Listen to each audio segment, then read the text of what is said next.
हौसला मिला।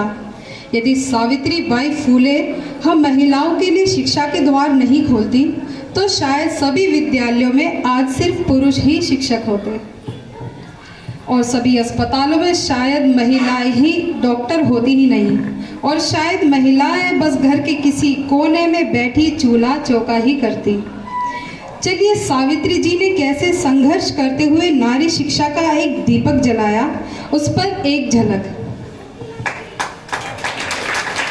सावित्री आंखों में बड़े सपने लिए सावित्री महज 9 वर्ष की शिक्षा प्राप्त करने के लिए अपने पिता से हट करती ही रहती थी। बाबा, हमें भी पढ़ना है, आप हमारी बात क्यों नहीं सुन रहे हैं? आपको तो पता है मैं पढ़ना चाहती हूँ। लेकिन ये सही नहीं है बेटा। लेकिन इसमें गलत क्या है बाबा? शास्त्रों में लिखा है कि पढ़ाई लिखाई लड़कियों के पढ़ने लिखने की चीज नहीं है। ये बात आपको पंडित काका ने ही बोली होगी। और राम राम बेटा, उनको ऐसा मत बोल, वो इस धरती पर भगवान के समान है। इस पढ़ाई से तेरा ही अनिष्ट होगा। अच्छा, मेरा बुरा होगा, उनका नहीं जो लड़के पाठशाला जाते हैं। बेटा लड़के जाते हैं, लड़कियां नहीं। तुझे मेरे जीने मरने से कोई फर्क नहीं पड़ता ना, तू मर जाने दे मुझे। ये क्या कह रहे हो बाबा? हाय बेटा, शास्त्रों में लिखा है कि जो लड़की पढ़ेगी लिखेगी उसके पिता की मृत्यु हो जाएगी और शादी के बाद उसके पति की भी मृत्यु हो जाएगी। तुझे कोई फर्क नहीं पड़ता ना मेरे जीने मरने से, तू मर जाने दे मुझे। बाबा नहीं पढ़ूंगी मैं बाबा। बाबा सुनो, मात्र 9 वर्ष की आयु में सावित्री के पिता ने उनका विवाह ज्योतिबा राव फूले के साथ कर दिया। किंतु अच्छी बात ये थी कि ज्योतिबा राव पढ़े लिखे थे। 13 वर्ष की उम्र में वे अंग्रेजी में ग्रंथ पढ़ना जानते थे। सावित्री जब भी उन्हें पढ़ते हुए देखती, उनकी पढ़ने की इच्छा और तीव्र होती जाती। ज्योतिबा राव भी अच्छी तरह समझते थे कि सावित्री पढ़ना लिखना चाहती है।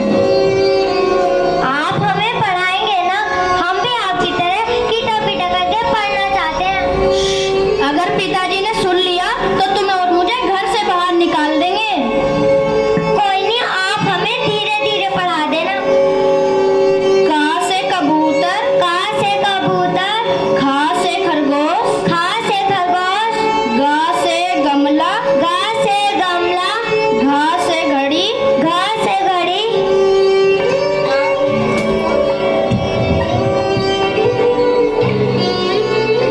ज्योतिबा, जी जी जी पिताजी। जरा बहू से कहो मेरा कुर्ता फट गया है, जरा सिल दे। लाइए पिताजी, आप मुझे दे दीजिए, मैं इससे कह दूंगा ये सिल देगी। लो।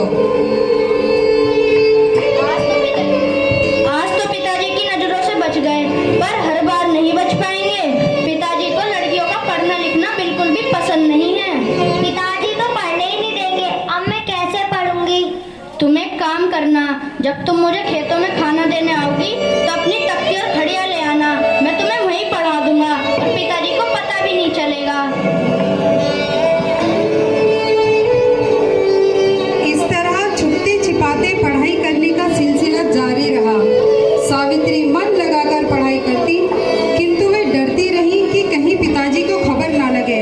और एक दिन ज्योतिबा, बहू को पढ़ने की आज्ञा किसने दी? तुम्हारे ग्रंथ पढ़ने से तो पहले ही उच्च वर्ग के लोग हमसे चिढ़ने लगे हैं। ऊपर से तुम अब बहू को पढ़ाकर अपना हुक्का पानी बंद करवाना चाहते हो। ये हाथ चूल्हा जलाते अच्छे लगते हैं, तुम इनसे कलम चलवाना चाहते हो। समाज में रहने दोगे या नहीं?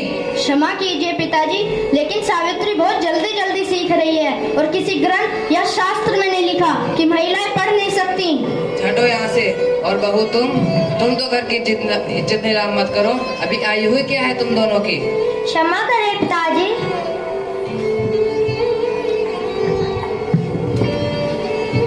पिताजी के लाख विरोध करने पर भी ज्योतिबा राव नहीं माने और सावित्री को पढ़ाते रहे। समाज में बदनामी के कारण पिताजी ने उन दोनों को घर से बाहर निकाल दिया, किंतु सावित्री हार मानने वालों में से नहीं थी। मिशनरी मन लगाकर पढ़ती रही। सावित्री जब बड़ी हुई तो उन्हें यह महसूस हुआ कि देश को समृद्ध सिर्फ शिक्षा से ही बनाया जा सकता है, किंतु शिक्षा तो सिर्फ पुरुषों के लिए है, महिलाओं का क्या, उनका क्या जिनका बाल विवाह कर दिया गया, या विधवाओं का क्या जिनको देवदासी बनाया गया हो, उनका क्या। जहाँ महिलाओं का घर से बाहर निकलना गुनाह था, वहाँ ऐसे समाज में सावित्री ने बालिकाओं के लिए एक विद्यालय की स्थापना 1848 में पुणे में की। यहाँ भाषा, गणित, विज्ञान, कला, साहित्य और सामाजिक अध्ययन शामिल थे। ऐसे ही धीरे धीरे ज्योतिबा राव और सावित्री ने 18 स्कूल स्थापित किए। सुनिए, बच्चियां बहुत अच्छे से सीख रही हैं। कितना अच्छा हो अगर देश की सभी लड़कियां पढ़े और आगे बढ़े।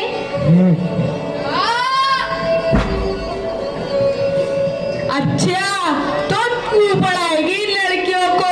मैं देखता हूँ कि जब तेरा सर धड़ से लोग होगा ना, तब देखता हूँ मैं तू कैसे पढ़ाती है इन्हें। मानेगी नहीं ना तू?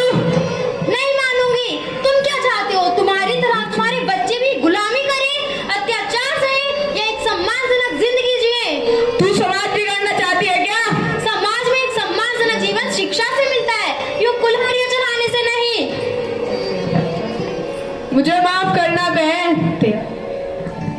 सावित्री बिल्कुल सही कह रही है। औरों के बहकावे में आकर हम आपस में लड़ने चले थे। लड़ना है तो अपने आगामी जीवन के लिए लड़ो। मनुष्य बनो, मनुष्य, पशु नहीं। मुझे माफ करना बहन। औरों के बहकावे में आकर ये हम क्या करने जा रहे थे? तुम हमारी बहन बेटियों के बारे में इतना सोच रही हो और हम तुम्हें मारने चले थे। मुझे क्षमा करना। मेरी भी एक छोटी बेटी है। मैं भी चाहता हूँ कि वो समाज में एक सम्मानजनक जिंदगी जिए। तुम उसे पढ़ाओगी ना? समाज के लाख विरोध करने पर भी सावित्री नहीं रुकी। महिलाओं को शिक्षित करने की कोशिश करती रही। वे घर घर जाकर महिलाओं को शिक्षा का महत्व समझाती। कुछ तो समझ जाती, किंतु कुछ अपने रूढ़िवादी परंपराओं का पालन करती और उन्हें अपशब्द कहती थी। सुनिए, कोई है क्या अंदर? हाँ, बोलो। ये आपकी बेटी है? हाँ, क्यों? बहुत सुंदर है। हाँ, मुझ पर जो गई है। पर ये क्या? जिस उम्र में उनके हाथ में पुस्तक होनी चाहिए, उस उम्र में झाड़ू तो शोभा नहीं देता। तो हमने बालिकाओं के लिए पाठशाला खोला है, आप भी अपनी बेटी को भेजिए ना वहाँ पढ़ने के लिए। हाँ, क्या बोली? ये पाठशाला जाएगी तो बाप हमें चलेगा और घर का काम सीखेगी तो आगे काम भी तो आएगा ना। आप नहीं चाहते आपके बच्चे पढ़े लिखे और आगे बढ़े? क्या करेगी पढ़ लिख कर? चूल्हा चौका ही तो करना है, बच्चे ही तो संभालने हैं, मुझे नहीं पढ़ाने। चल जा यहाँ से, आई बड़ी ज्ञान बांटने वाली। चल अंदर, इसका रोज का काम है।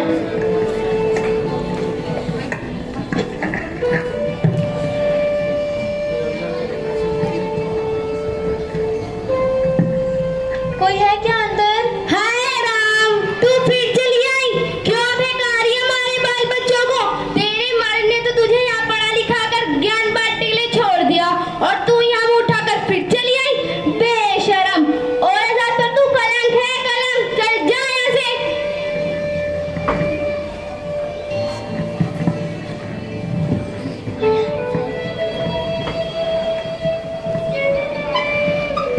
ओह, मास्टरनी आ गई। मास्टरनी, ये ले अपना ज्ञान तो लेती जा। ले और ले अपना ज्ञान। फेंको और फेंको। ये कूड़ा, ये पत्थर, ये कीचड़, ये मेरा हौसला कम नहीं कर रही बल्कि और बढ़ा रही है। मैं तो बस तुम्हारी बहन बेटियों को पढ़ाना चाहती हूँ, लेकिन शायद तुम ही नहीं चाहते। अब वो दिन गए जब उच्च वर्ग ने शास्त्रों का सहारा लेकर हम महिलाओं को पढ़ाई से दूर रखा कि अगर ये पढ़ेगी तो इसके पिता और पति की मृत्यु हो जाएगी। मैं भगवान से प्रार्थना करूंगी तुम्हें सद्बुद्धि दे।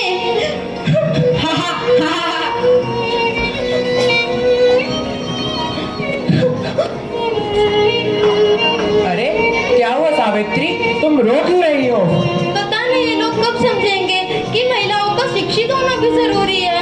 तुम पहले रोना बंद करो सावित्री, तुम तो बहुत समझदार हो। सुनो सावित्री, मैंने तुम्हें पहले ही समझा दिया था, ये अपने ही हाथे से बना कीचड़ का दलदल का समाज है, ये पढ़ना ही नहीं चाहता। जिस दिन ये सब लोग पढ़ लिख जाएंगे उस दिन मैं उच्च वर्गों का कुल बदल कर रख दूंगा। तुम कोई मामूली काम नहीं कर रही हो, तुम तो पहली नारी हो जिसने अपने घर की दहलीज पार करी है। गर्व से सर उठाकर चलो सावित्री, और एक दिन हम साबित कर देंगे कि हम ही सच थे। ज्योतिबा, बहू क्यों रो रही है और ये क्या हाल बना लिया है? पिताजी, वो सावित्री महिलाओं को शिक्षित के लिए जागरूक करने गई थी तो कुछ लोगों ने इस पर कीचड़ पत्थर फेंक दिया। बस, मैंने तुमसे कितनी बार कहा है ये पढ़ना लिखना महिलाओं का काम नहीं है। ऊपर से तो तुमने ये पाठशाला खोलकर उच्च वर्ग के लोगों को अपना दुश्मन बना लिया है। नहीं बाबा, कुछ वर्ग हमारे साथ भी है। मैंने एक गलती करी जो तुम्हें पढ़ने के लिए पाठशाला भेजा। ये अंग्रेजी मास्टर ने तुम्हारा दिमाग खराब कर दिया है। अच्छा होता अगर मैंने समाज की बात मान ली होती तो आज दिन नहीं देखना पड़ता। तुम्हें जो करना है करो, पर इन सब में मेरी बहू को मत घसीटो। बाबा, इस देश को सिर्फ शिक्षा ही बचा सकती है। अगर इस देश के सभी बच्चों को शिक्षा अधिकार नहीं मिला तो ये देश खत्म हो जाएगा। और हम कोई धर्म भ्रष्ट नहीं कर रहे। किस शास्त्र में लिखा है कि महिलाएं पढ़ नहीं सकती?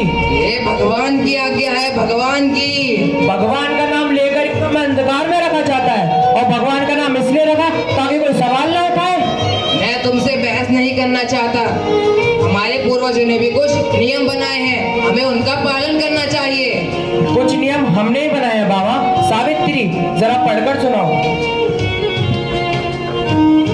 हमने भी कुछ नियम बनाए हैं बाबा, और हम बहुत आगे जा चुके हैं। मेरे पीछे पीछे आओ, मेरे पीछे पीछे आओ, मेरे पीछे पीछे आओ, मेरे पीछे पीछे आओ। रुको नहीं, घबराओ नहीं, रुको नहीं, घबराओ नहीं।